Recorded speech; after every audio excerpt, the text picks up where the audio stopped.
So let's have the ability to be able to communicate in a way that we can really revere it, because it is a special moment in time and space. So I want we came to talk about the Jet Center. Now there's pre-Jet Center, there's post-Jet Center, and then there was Jet Center. Matter of fact, Cisco, you started doing refereeing at the Jet Center before you ever got into any professional ring. There was a lot, let me say this, there was a lot of firsts going on at the Jet Center, okay? If the story's going to be told, let's tell it. Because that's the real, let's keep it real here. Pete was just a kid involved in Canada. You think I can come to you, ask my mom? Do you think I can talk to my mom? People showed up from near and far, man, from coast to coast, all over the country. Bridget came with her bags packed from St. Louis, Missouri, looking for a star to pull down. Many stars were created in the Jet Center. You look at all that UFC stuff, they're trying to tell history that they don't know. That's why they can't talk about it, because they don't know the history. They don't know the genesis from where it came. That little bad sucker right there was knocking people out all over the world. And it was just my privilege to be with him. I could punch a little bit too, by the way. Let me give you guys some history, man. Let's make this a teachable moment so we can enrich ourselves. When I was 14 years old, Benny told me we were going to go all over the world together. Does anybody believe that?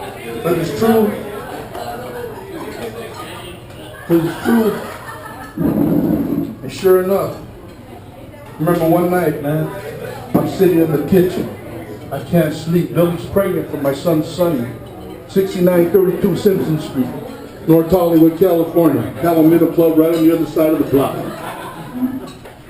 See, I had heard a voice, man. I thought I was going cuckoo for a second because I wasn't high on anything. And it was like, I'm going to take you in this tribe all over the world. And I'm going to lift your name up in high places. Don't forget to give me the honor and the glory and the praise. That happened to me in the back house. It was kind of a party house. No, it was a party house, not kind of a party house. It was a party house.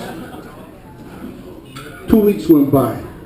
I couldn't sleep, man. This thing was on me. What do you mean? I'm going all over. We're going to go all over the world. What are you talking about? I was sitting there sobbing like a baby when this happened, by the way.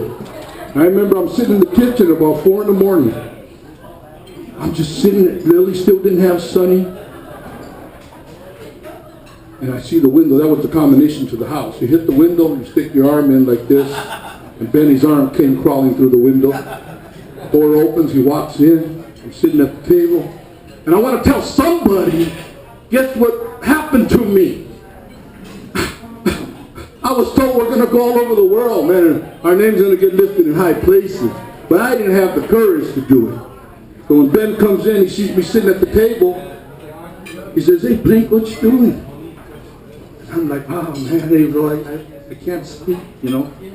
So then I said to Ben, well, where are you coming from? It is like 4 in the morning. Ben looks down.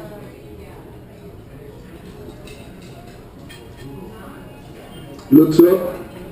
Says, Blink, I don't know how to tell you this, but God's been talking to me. And when he said that, I jumped out of my seat. We embraced each other. We began to sob in that kitchen.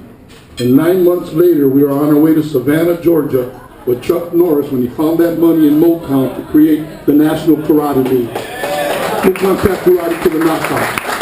After 7 weeks of elimination at his dojos, he had one on Santa Monica Boulevard, one on Wilshire, and one on Ventura. And I'm not saying this to be cold, but the last person I knocked out to win the spot was Aaron Norris. And Chuck wasn't too happy with me. Because I was the underdog, right? The Jet Center, man. What a marvelous time, man. What a rich time, huh? You guys, that's why we're here to talk about the Jet Center. That place, after years of having the storefront dojos with the trophies in it, right? We're in Tokyo, Japan in the 70s. And I had this dream about a gym. Literally, I had a dream about a gym. Just stick with me for a second, you guys. excuse me, you're right up front, bro. Just go to the back of the room. You know, I understand. Some of us can't handle it. Look, let me just say this. That next morning we went down. We were at the Shinjuku, the Kyo Plaza Hotel. This is back when we were just made in Asia. And I sit down at the table with Ben. You know, Benny's the doodling king from New Orleans. You know, Benny's always designing something. He's scratching on paper, stretch rats. He's got, you know, he's going to go into ketosis and all kinds of stuff was going on back then. So we sit down to have breakfast, and Benny pulls out of his pocket literally a piece of paper, and he opens it up. And he says, Blink, one day we're going to own this gym. And it's going to have jacuzzi, steam room, sauna, cold plunge. It's going to have this and it's going to have that. And I'm looking at him, man, and I'm smiling at Ben. Sensei Benny, I'm sorry. And I said, Ben, because the way I'm looking at him, he says, what, you think I'm crazy? You think I've been smoking something? I said, no, Ben, I dreamed that gym last night. Does anybody in this room know that we closed a 2.5-day escrow on the Jet Center? A 2.5 day, we got a realtor here, we got a few realtors. That Jet Center closed in 2.5 days on a Friday 12 o'clock noon special. And I'm telling you the truth, man. People would come in and out of that place when we were doing construction, and they said, what are these guys going to do? They're looking at me and Ben. And remember Jan Surchuk? We can't forget Jan. Because Jan was the surfer. I'm filming you. And he had his sea legs. You know what I'm saying? But what I want to say to you guys, man, you know, as I stand up here, man, and there's a lot of reminiscence. You know, there's a lot that took place there. The #1 movie location in the city of LA. That's when AFTA came in. That's when SAG came in. That's when we were renting it out for movie location. And a lot of you guys got your start there. Everybody was leveraging. And by the way, nobody was paying. we weren't too good on the payables and the receivables. You know, we didn't take any academic classes in business, and just the fact that we kept that place open for 14 years, you know, is a miracle. Ginger was our accountant. I mean, anybody that's been in business, man, it's about sustaining, and we were just running to the light. And then in retrospect, think about the Jet Center. Well, not only do we want to be the #1 gym and training people and fighters globally and all that, we opened up a restaurant. Oh my God, we had nothing to do with food. We didn't know nothing about food. We didn't have a clue about food. But we had seating for 42 people to have food. We opened up a sports medical facility up there. How many remember that? Sports medical facility. Oh, we were so far ahead of the curve it wasn't even funny. Benny tells me all the time, man, I wish we had that sucker now. I know what to do with it now. So look, you guys. How about dormitory? Oh, dormitory. They came from near and far. Australia. Never stand the man on the latest. He's out there with his luggage too. I'm here. The Jet Center. The promised land. How about you, man, from Venezuela? The volcano. I got that name. The volcano from, everybody, hey, you know, the whole hip parade. You know what I'm saying? But I'll tell you what, you guys, as I'm looking at the table, man, and all the faces, it's been a great journey, man, but God is good, and He's good all the time. You know what I'm saying? So, look, Lily's not here tonight physically, but Lily's here in spirit. Let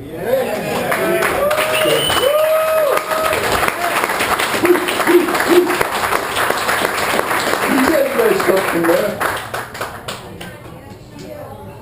Know what you got. Know what you got. Don't be a fool. Know what you got. Lily's the love of my life. Yeah. You were the love of her life. And she loved me, man. She loved me. And you know, as a real youngster, because you know the truth is Lily was 6.5 years older than me. First time I seen her, I was 11, and I said, dang. Oh my God. I remember Benny and Smiley, man. They'd be telling Lily, don't. As I got a little older, she wasn't messing with me at 11. But when I hit 14, I grew up fast for my age, you guys. And I had an older act.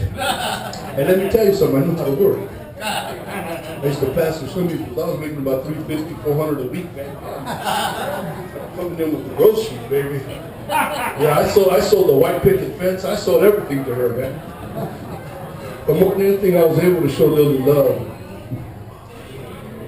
And I want to just tell you guys that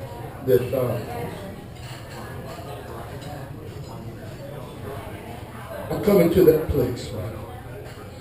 For the first time, you know, I've drank Lily maybe 10 times. For those of you that knew Lily, they had the privilege of knowing Lily.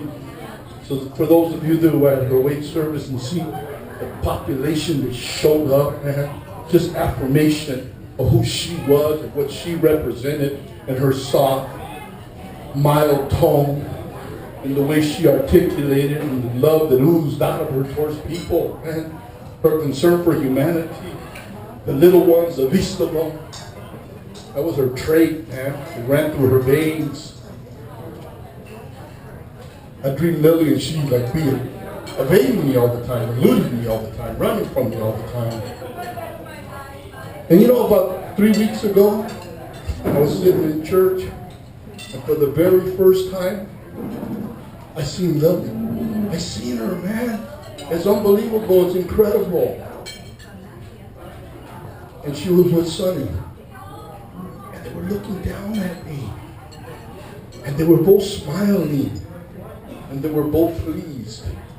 You know, so tonight, you know, I thought people were going to bring certain paraphernalia or certain stuff. And I thought of bringing something, but I really wanted to just deposit something into you. Men and women, you know. Because the best is yet to come. That's the promise, man, the promise in life. The optimistic lens, man, the ability to be resilient, the ability to respond, bounce back, man.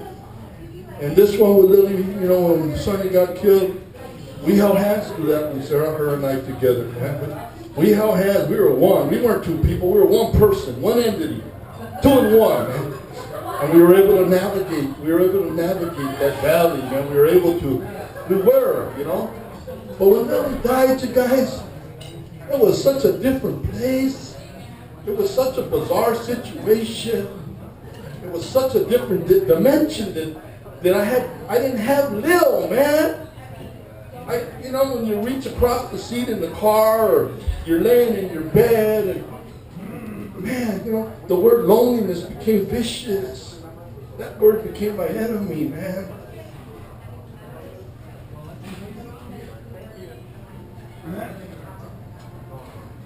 The Jet Center. What a place.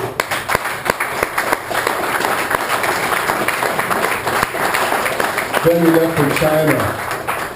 We're trying to wrap it up. Then he leaves for China. It's supposed to be gone 3 weeks. 3 months go by. How many remember that? Remember those t-shirts we made? When's Benny coming back? When you going to open it? And it had the decor of the tile in the men's locker room on it. When you coming back? When you going to open? A lot of people don't know on the technical, administrative, fiscal side of any operation. For many of you that know that now, that might not have known it then. You know, we poured all our money into that place. So did Jan, and we had another investor. And at the end of the day, we didn't have operating cash, man. We sunk it into this shrine of a building. Second to none, man. It was the Don Dada of gyms anywhere in the world, man. But we forgot we had no operating cash. So we go to the SBA. I didn't know who the SBA was back then, you guys. So we're moving down the road. We get a bank called the Bank of Granada Hills, and we're looking for $525,000 in 1981. So we're moving the ball. The ball's going down the road. Benny goes to China. Then he comes back. Call comes from the president of the bank. I remember his name. His name was Tim Noon. He says, Mr. Rodriguez, speaking. Tim Noon from the Bank of Granada Hills wanted to just get a hold of you and let you know that we're not going to be able to do the loan. I said, you're not going to be able to do the loan? I said, why not? He said, because you guys got no history. You turned the building into a single-purpose building. And I said, look, he goes, but mostly the SBA pulled out. And I said, you're the bank. Who's the SBA? You're the bank. And he's like, well, hold on, Mr. Rodriguez. You need to understand that the SBA guarantees 90% of the loan. And they pulled out, and so, wow, man, we were like, really? But I remember, I went to the bank. He invited me to come to the bank to explain it. See, there wouldn't have been no jet center, you guys, without any operating cash, because we would have lost the building. And that's the behind the scenes of a business, right? I go to the bank, and this guy starts running it down to me, and I said, I made a comment to him. I said, you know what? And we closed a 2.5-day escrow. And he looked at me, and he said, like he gave me this look like, that's got to be a lie. That's just the way I took the look. So, anyways, I left, and as I'm driving, I'm thinking, this guy thought I was lying about this 2.5-day escrow, man. So, what I did the next morning, I went to the gym. I tore up every locker, every file. I looked, and I found it, man. I found the escrow papers.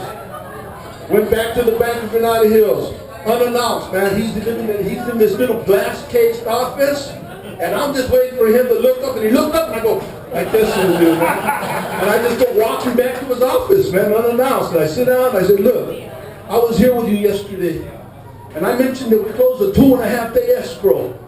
And you looked at me like I was lying. No, me, Mr. Rodriguez. I said, no, it's okay. You thought maybe I was fibbing. I said, but here's the escrow papers. This guy starts flicking through the papers. And he says, how did you guys do this? I said, I don't know. Somebody up there must like us. He said, they did stuff like this in the turn of the century. He goes, how did you do this? If I'm lying, I'm dying. We got a loan for $525,000. And that's a true story. And that's how we opened the doors to the Jet Center. And that's how we met a lot of you wonderful people. Because pre-Jet Center, we had met a lot of people. We knew Mike, Hawaii. We knew a lot of the brothers in here before. But everybody had a place to come and call home. The synergy in there, man, was something that made you spin like a top as soon as you walked in the building. Sensei Sarah, she was out there skipping her rope. She breaks out those tights, you know. She's still in shape, huh? Yeah. Look, guys, look. I just wanted to share a little bit of that because that's what I had stored within my soul to be able to share. And it's good to see everybody. God bless you.